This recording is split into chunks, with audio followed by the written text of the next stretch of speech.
வணக்கம் நண்பர்களே. இன்றைக்கி வந்து காலை உணவு பார்த்தீங்க அப்படின்னா முதல்ல வந்து மாம்பழம் வச்சுருக்கோம். மாம்பழம் சீசன் வந்துருச்சு. மாம்பழம் நிறையா சாப்பிட்டுட்ருக்குறோம்.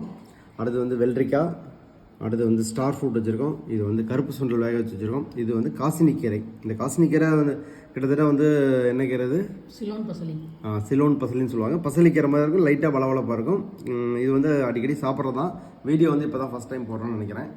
அடுத்தது பார்த்தீங்க அப்படின்னா இது வந்து குழம்பு பார்த்தீங்கன்னா கத்திரிக்காய் சுண்டல் போட்டு வந்து புளிக்குழம்பு. இது வந்து தேங்காய் அரைச்சி ஊற்றி வச்ச குழம்பு தான். மோஸ்ட்லி நம்ம வீட்டில் வந்து தேங்காய் அரைச்சி ஊற்றி வைக்கிறது இல்லை குழம்பு. தேங்காய் வந்து பெரும்பாலும் பச்சையாக சாப்பிட்றத ட்ரை பண்ணுவோம். தேங்காய் முடிஞ்ச வரைக்கும் கொதிக்க வைக்காமல் இருக்கிறது நல்லது அப்படிங்கிறனால அந்த மாதிரி சாப்பிட்றதில்ல.